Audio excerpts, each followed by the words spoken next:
Or good morning, good evening, depending where you're watching from. If you're watching the replay, thank you for joining me. Watch the replay, please make sure you stay tuned. Got some good stuff coming, and I want to speak to a particular topic today and give you some good insights. And if you're here the first time, please make sure you're following me on Periscope. So make sure you tap the little guy in the corner, and then make sure you follow me, and also share this on Periscope and on Twitter. It'd be much appreciated. All right, just getting a view of the lovely. This actually rained array. So, hi, welcome. Oh. Right, let's have a chat, shall we? Do like that. Yeah, it kind of works. All right. Hi, Annette. Nice to have you here. Thanks for joining me. I thought it was a bit more comfortable than that, right? A bit toasty today. It's bizarre. It's like freezing cold, now it's warm again. Oh, first world problems in LA. Such a challenge. All right. Hi, thanks for coming in. Thanks for joining me. My name is Barry Selby. I am the heartbreak specialist. You had drunk sex and angry sex. How do you tell your parents? Why do you want to tell them? So, I guess if you haven't answered that, then I can go further. But right now, that's a little off topic. I'm speaking to basically my audience, and particularly clients of mine who I've worked with before, because this has come up a lot in conversation. And it ties to the idea of rebound, but basically after divorce, there's this empty feeling. I was talking to a friend of mine last night who just went through this. So it became a conversational piece, and I thought, well, it happened last night. Let me share it with you. There might be a inspiration for you too. So again, my name is Barry Selby. I'm the heartbreak repair specialist. Exactly my title. Sorry, I had some nuts earlier, so they're still sticking in my teeth. Too much information, I know. I am the heartbreak repair specialist, known as the love doctor to my friends. I work primarily with strong, successful women who have had a few breakups, including divorces, quite possible, who haven't yet healed their hearts, so they can attract the love they want once they do heal their hearts. And that's one of the keys I'm going to talk about. So if you're here the first time, thanks for joining me.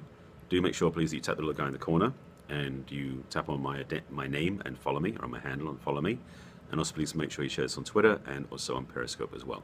Much appreciated. So, I am a #1 best-selling author. This is my book, 50 Ways to Love Your Lover, which is a softcover and Kindle version on Amazon. It's also an ebook on my website. You get it from there. And to give you a quick link for that from my cheat sheets, cue cards, you can find it here, barryselby.com/book. There's an ebook version there as well as the physical and Kindle versions. On Amazon, you can just get it as a physical book and a Kindle version. So that's that. And the book, by the way, it's a fairly thick little puppy. It's 50 Principles for Healthy Relationships, and it's what you want. So, in Vegas, hi. I got friends of mine in Vegas. Oh, you're in Vegas too, or you got other friends? Okay, you can talk amongst yourselves. I'll get on topic. So, I talk about after divorce, the space after divorce, and truthfully, it's the space after any big breakup, because any big breakup can leave you feeling adrift, feeling empty, feeling unloved and rejected. And I'll be doing a scope later on about rejection in business, but it ties to relationships as well. So you can watch that scope as well if you're interested in that part of it. But in this case, what I'm speaking to specifically, and let me back up a second before I get into this conversation. If you are someone who's been through a massive breakup or a divorce and had this void inside, this emptiness inside, can you put a 1 in the comments so I know that you actually can relate to this topic? And if you want some more information, I can give it to you. I want to see how many people watching. Presuming that count on the screen matches the number of people watching live on their mobile device, so they can actually tap the screen or type comments in, which you can't do on the computer. So if you've had this experience, please put a 1 in the comments so I know that I'm speaking to you. Again, if you have been through a divorce or a massive breakup and felt that void inside, that space of, well, has a few things I can say to it. Yeah, I was going to say something so that the thoughts are coming in. Well, if none of you relate, I'll just talk about it anyway, because the people on the replay I know will want to find out about it. So let me speak to you now and see who's doing what. And by the way, feel free to tap the screen. I forgot to ask you for this. If you'd be so kind as to tap, oh, that's the reason why, because most of you guys are on the web. You can't, see, that's the thing, you're watching the mobile device, because then you can see the comments. You can type comments, but if you're on the mobile device, you can't. Sorry. And if you're watching mobile, please make sure you tap the screen for hearts. I appreciate bringing those in, because it's always nice to have them. They don't mean much anymore because they changed the focus at Periscope, but the hearts still have a value. So to get on topic, The space after divorce. The biggest, well, one of the biggest challenges, experiences that people go through after breakup is the feeling of it being incomplete. Because for many people who are being in a relationship, they feel whole, solid, or fulfilled. And when the things fall apart or divorce, if they're the loser of the two, in terms of they didn't cause the divorce, but that can happen too, but either side, there's this sense of losing part of yourself, which is understandable because we're invested. We're committed and we're invested in the other relationship and the partnership we have. So what happens from that is this unconscious, subconscious hunger to fill that up with something. And that space, hi Aga, nice to have you here. And at least familiar handle coming up. Thanks for joining me. Just started on this topic, so you timed it perfectly. So to say the last part again, just so you catch up. Good to see you. Divorce or a heavy breakup or a massive breakup tends to leave you with a sense of emptiness or missing something. Because again, we were in a relationship, or you were in a relationship, and there's deep connection, deep commitment, and when it ended, however painfully it was like you had something pulled out of you, so you feel incomplete. And that's the space I want to speak to, because what we do with it and how we respond to it is very important, in the sense of, for your future, your health, your success, your life, your heart, your possible future relationship, this is very important. Is that important enough for you? So let me get to the essence of this. What you do to fill that space inside of you after divorce or after a long-term relationship, I'm just going to say divorce for now on, but that's why I speak to any long-term relationship, has massive bearing on your future success and your future happiness. For many people, I've seen it happen quite a lot, there is a, let's say this, a distinct reaction. So instead of being proactive, it's reactive, and that's one of those defining moments you'll discover for yourself. If you are someone who has been in a relationship and the relationship has ended, there can be this craving, almost like a sugar craving or a hunger, to find something, someone, even some substance, even sometimes, to fill that gap. Yes, the void. I call it space, but same thing. It is that emptiness that happens after a relationship ends, unfortunately, unsuccessfully. So what I want to speak to is, what do you do instead? And I want to keep this fairly short because I have another. I'm actually going to be on the vacuum. All these great words. I love these. The void and the vacuum. Thank you for that, Agar. I appreciate that. What I want to speak to is the trap of looking to replace it with something rather than filling itself back up with you. Excuse me? Yeah, because let me put this in context again. Sorry, I'm back up on the camera so I can use my hands more. I'm like this in the camera. So thank you for the hearts. I appreciate those. Keep them going. Keep them coming. I'm going to cut to the chase, but I want to give you breakdown steps. After divorce, sorry, let me do it at the lower level. After divorce, pain and suffering, the hurt, the feeling of incomplete that you want to fill up. The reason you want to fill it up is because it is something you took out of yourself to put in the relationship. Yes, something you took out of yourself to put in this relationship. So what happened in the breakup is you feel like you've left part of yourself there with the other person. So you have this gap inside that's not full, or space, or void, or vacuum, as you want to put it.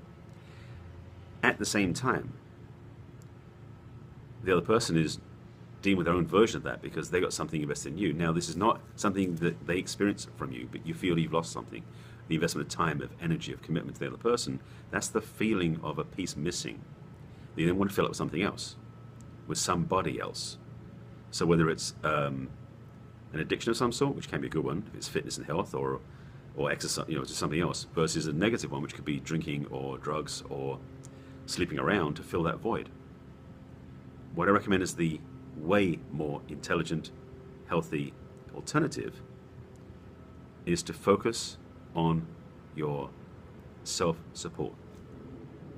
Thank you, Argo. I appreciate that. To invest in yourself. Now, after a breakup, it can be really hard to think about that. You're like, I'm just in pain. I want to just numb the pain somehow, which is understandable. But the best time is then to make a choice to fill yourself up by filling yourself up with you. That was a double, but it makes sense. And this is the key of it. We tend to, when we go to a relationship, feel wounded and drag our wounded self along until we find somebody else who will make us feel better. That person might do it for a while, but there's a rebound energy, which means that the person you're meeting with is not from a conscious choice, it's from a reaction place, which means that person won't get all of you anyway, and you won't be fully in the relationship. Because you'll be in that relationship either against or follow. Thank you, Aga, I appreciate that. Was it Gurks? Is that supposed to be girls or guys? I'm not sure what they're supposed to be. Or folks. It's like a word that means like three things in one go. It was cool. Girls, okay. Yes, thank you for that. So let me concentrate about my work. A large part of my work is helping my clients heal their hearts. Because so much of what women do, and I speak to women, men do this too, but women more especially because of the emotional nature that women generally carry, and women's hearts tend to get wounded more overtly. Men's hearts get wounded internally. It's a different energy, and I can speak to that from personal experience.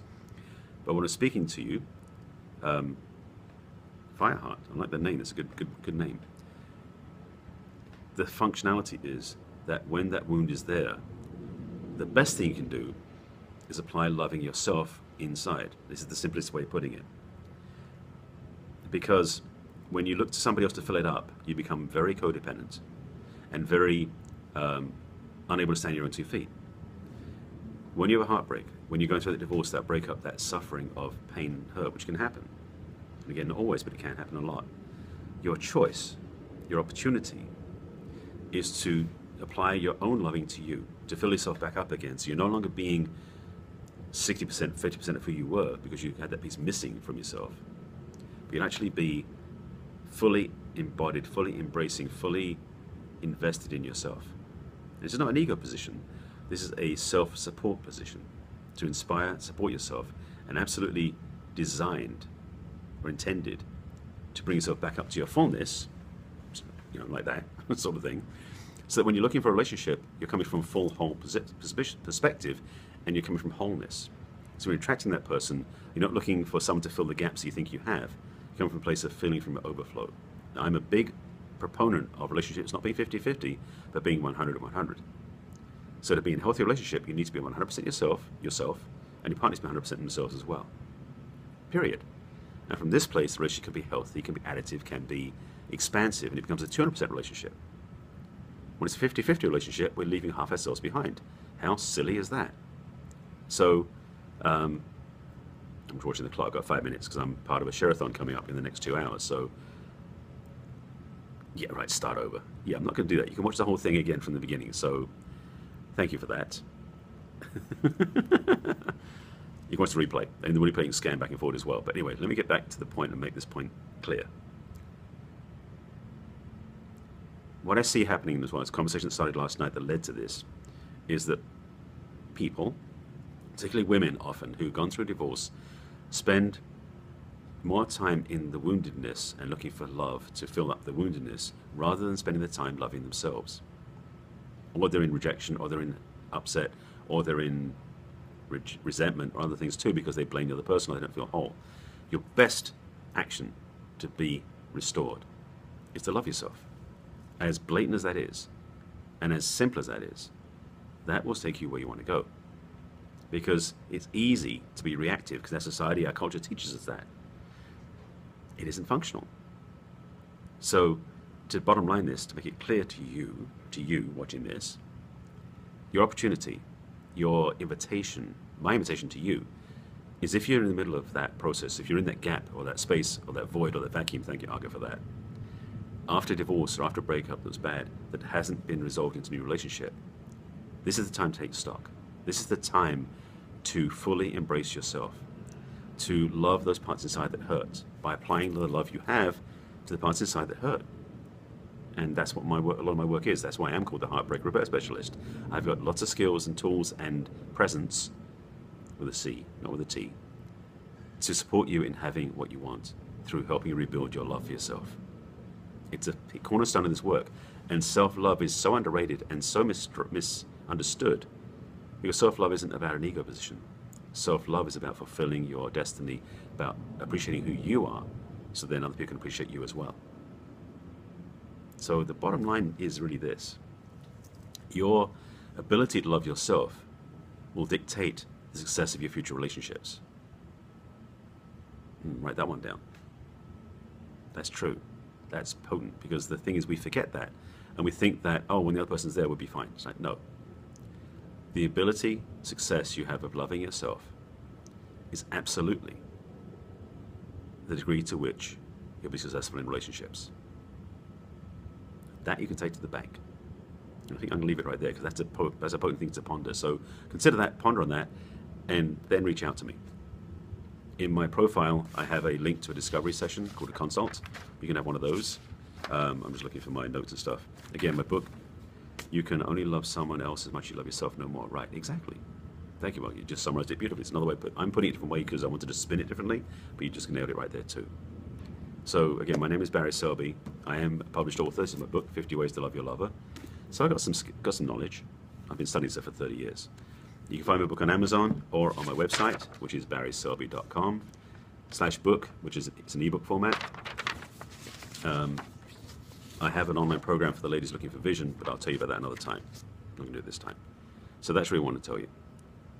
Focus on loving yourself, love who you are, attract what you really want, which is love that matches who you are, not who you were after you broke up. I think that's clear enough. I've said it like 17 ways. That should keep you going for now. Reach out for support. This is my passion, my work. Make sure you follow me on Periscope. Make sure you tap the logo in the corner, swipe on my name, tap on my name and follow me, because I do Periscopes at least one love scope a day, and that's the one today I'm doing now. I do other scopes as well. And the archive for those is over here. I've got a ton of Periscopes out here. Catch.me/barryselby. A lot of love scopes, which is my love and relationship Periscopes. So you find that stuff there. So again, sorry, one last time, just catch.me/barryselby. All right? So any questions before I go? Because I've summarized the points, and if you missed the scope, please go back and watch it from the beginning. This got to the point, but it had some teachings along the way. So any questions, any thoughts before I wrap up? You're welcome. It's my pleasure to do this stuff. I love it because it's my work, my passion, my work. And Grace, my pleasure to serve you. If you're in a place where you need some support, please reach out. This is my mission, my purpose, my passion. That's why I do what I do. Thank you for watching. Thanks for being with me. I'm going to sign off now because I've got to join somebody else's scope in 15 seconds. Catherine, how are you? I'm just finishing up the scope because Ketchy's going live in about 20 seconds. So if you want to watch this scope, or watch the replay later after the, yeah, it's good to see you. Go back and watch the replay after the share-a-thon, because I'm on the second round, leading off the second round. So I'm going to go do that now. Yes, all right. So I'll see you soon. Thanks for joining me. Thanks for the hearts. Watch the scope from the beginning. If you just got here, please do. There's some good content for you. That's why I always enjoy doing is sharing good stuff. And make sure you share it with followers and friends. This is my mission, my purpose, to help you have better love in your life, to heal your heart, attract amazing relationships, because you deserve the best. I know you do. All right. See you soon. Bye.